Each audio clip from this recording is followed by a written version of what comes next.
Everything we found shattered our expectations.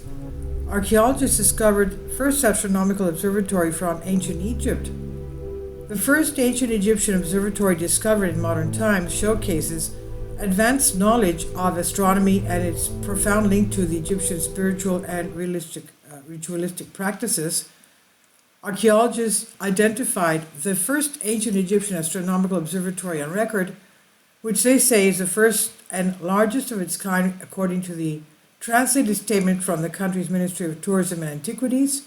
An Egyptian archaeological team discovered the remains of a 6th century BC structure 3 years ago during excavations in an archaeological site in the ancient city of Buto, now called Tel Al Farain, in Egypt's Far El Sheikh Governorate.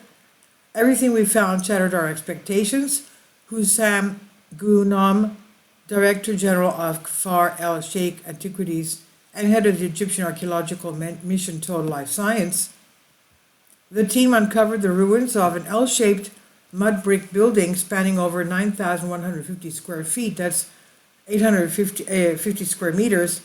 Its east-facing entrance, marked by the traditional gateway known as the pylon, the gate that is piles in Greek, leads to the spot where sunlight would have illuminated where the sky observer, known as the Shmepe, and who was actually usually a priest, stood to track the sun and stars, Economist said. The structure still has a carving of Snupe facing the rising sun. This figure symbolizes the ancient Egyptians' connection to the cosmos, Economist said. At first, the team thought that they had discovered a temple, yet as the excavation progressed, they uncovered artifacts and inscribed symbols such as Chen, Senet, and Bennu that related to time and astronomy, Ginam said, but it was a discovery of a huge sundial along with several inscriptions, artifacts, and the layout of the building that led researchers to make a new announcement that this structure was an observatory, Ginam explained.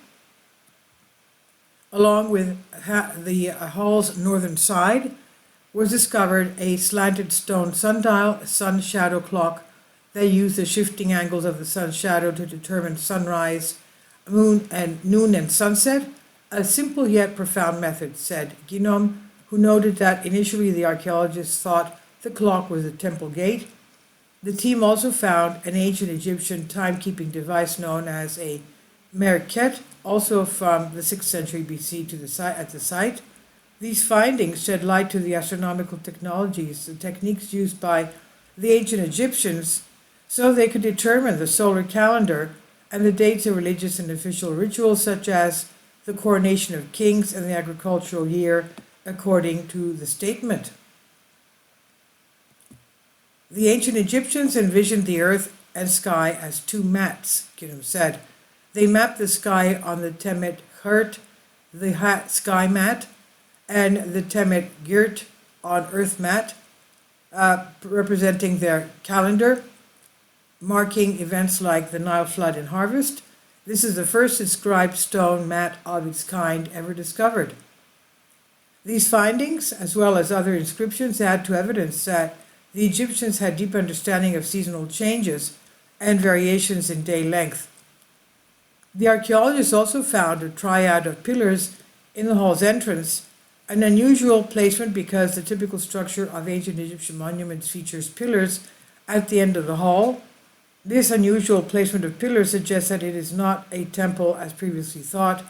We theorize that these pillars might represent the ancient Egyptians' tripartite division of time into seasons, months, and weeks, Ginom said. Unlike traditional monuments, which typically have a single pylon, the observatory had two pylons facing each other, framing the circular observatory spot and symbolizing Akhert, or the horizon where the sun rises. Facing this Akhert was a limestone watchtower that was likely once paired with another and used to observe constellations, Ginom said.